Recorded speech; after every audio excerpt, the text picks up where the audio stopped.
Blazing the frontiers of political speech, live from New York City, is the Vox Internet radio transmission. And now your host, Nimbus. Transmitting live from Police State America in New York City. What we're involved in today is what's called a crusade. We all learned about the Crusades in high school, and it's no different. The people in the 13th century looked back at the people in the 11th century and they said, oh, the Crusades were only existing back then. But we live in modern times here in the 13th century. We don't do things like have crusades. That was just for the olden days. And then in the 15th century, they looked back at the 11th and the 13th century and they said, well, you know, they were crusading back then, but here we are in the 15th century, you know, times of, you know, we're modern people, you know. And now here we are in the 21st century, and we're looking back and saying, oh, the crusades only happened in the 15th century, and they only happened in the 13th century, and oh, they only happened in the 11th century, but it's such a modern world now that we wouldn't have crusades. It's the same thing. It never changes. The crusade never changes. The names of the players change, but the strategy and the tools and the methodologies is all the same. Murder, assassination, greed, fear. These are all the tools of the Illuminati. Yes, the Illuminati exists. And there's going to be a few words we use. And the word Illuminati, I need people to become more familiar with, because this is the best name to give to these controllers, these puppet masters who are controlling the events, who are steering the events of the day. These events are not random acts of terrorism. They're carefully planned by the elite.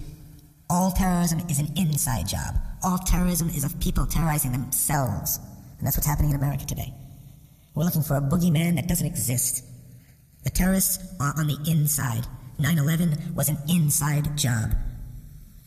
9/11 was likely perpetrated by the CIA and the oil and arms merchants. The oil and arms industrialists are likely the ones who pulled off the 9/11 attacks. And their story is falling apart. And there is more circumstantial evidence. There's a mountain of evidence that is pointing directly to an inside job.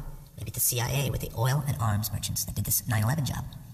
Certainly there is no evidence that 19 guys from Osama bin Laden's camp somewhere in a cave did this. And you tell this to people, and they say, well, why would we bomb ourselves? Well, first of all, you can't use the word we.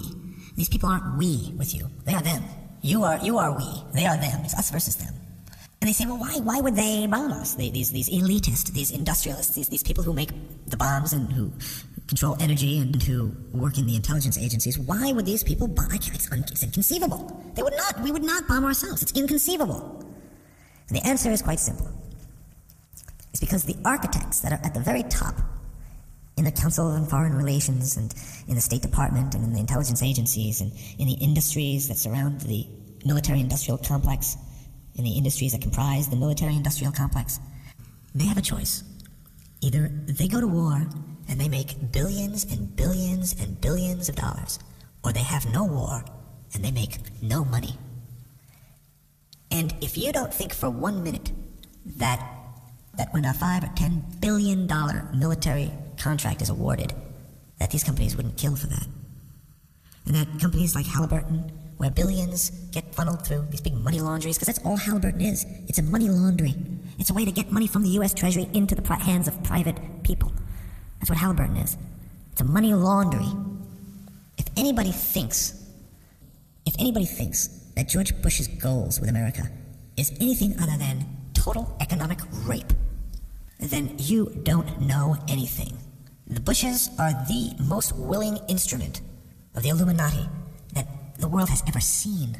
The Illuminati has had servants in the past, but the Bushes are the most willing and complete servants of the New World Order. The Bushes don't even have a soul or the ability to imagine anything on their own. They are completely inseparable from the dark force. They are the total and complete instruments of terror, aggression, profiteering, tyranny, and treason. 911 was an inside job. Get the facts about who the real terrorists are. Tune in to the Vox radio transmission.